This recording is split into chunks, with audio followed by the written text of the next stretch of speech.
Bien lui limer la fente, puisque je vous rappelle c'est ici qu'on doit déposer de l'étain. Alors vous avez remarqué que j'ai pas trop serré, hein, donc il faut maintenir la vis avec l'ongle. J'ai pas trop serré tout simplement parce que autrement on abîme le filetage. On va préparer aussi la petite tôle qu'on va mettre en place. Donc ici pareil, on vient tout simplement nettoyer la surface et on va commencer à étamer les deux côtés. Donc étamer un peu d'étain et on dépose l'étain comme je vous disais tout à l'heure que sur la partie métallique. Ah, ça chauffe. On nettoie le fer. Et maintenant, petite astuce, vous voyez quand on a déposé l'étain, il y a un léger bourrelet. Ce bourrelet, on va l'attirer sur le fer pour limiter l'étain. Alors, une petite éponge légèrement humide permet de bien nettoyer le fer et enlever l'excédent d'étain. Voilà. Nous, ce qu'on voulait, c'était juste déposer une toute petite pellicule d'étain, ce qui facilitera grandement la soudure après.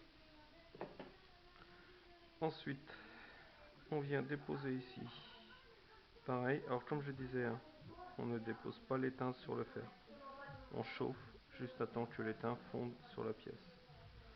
Alors des fois on en met un tout petit peu sur le fer, c'est pour faciliter le contact entre les deux pièces et mieux répartir la chaleur.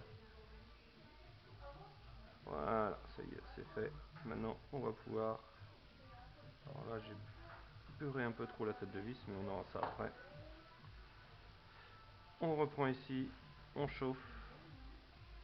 Voilà, et on vient glisser la tôle dans la fente en chauffant de part et d'autre pour s'assurer de la soudure. On laisse refroidir.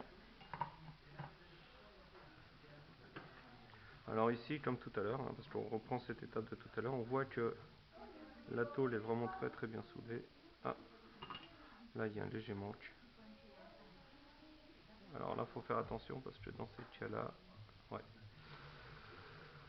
on va refixer. Parce que quand je vais chauffer, ça va se dessouder. Et là, on va avoir un petit souci.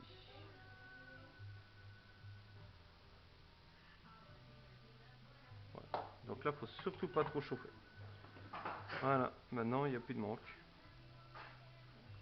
C'est nickel. Donc comme tout à l'heure, on reprend.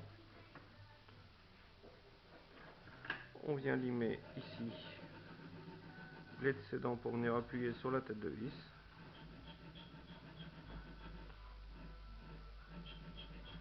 Voilà. Hop, on tourne de l'autre côté. Bon, maintenant c'est une étape que vous avez déjà vue, hein, donc je vais un peu plus rapidement que tout à l'heure. Alors mon étau, c'est pas non plus une bête de guerre. Je l'ai pas payé cher, mais je sais pourquoi.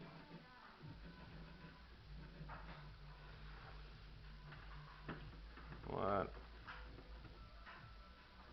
Ensuite, on met bien à plat. On vient nettoyer bavure. On est toujours dans la même... pareil que tout à l'heure. Le ciseau. Alors tout se fait à l'œil. Touch. Touch. Touch. Alors les pauvres ciseaux qui coupent la tôle, il faut dédier une paire spécialement pour ça. Parce que généralement, elles ne durent pas très longtemps, les paires. Disons, si vous voulez couper du papier après ou une surface beaucoup plus intéressante, beaucoup plus souple, bien sûr ça coupera beaucoup moins. Donc cette paire de ciseaux, moi je l'ai repérée et elle me sert essentiellement à couper la tôle, tout, le contreplaqué aussi.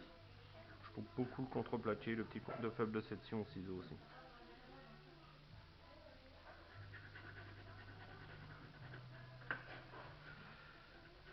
Voilà, alors j'essaye d'ajuster la tête parce que c'est pas évident de travailler en pensant la caméra sur le front. Voilà.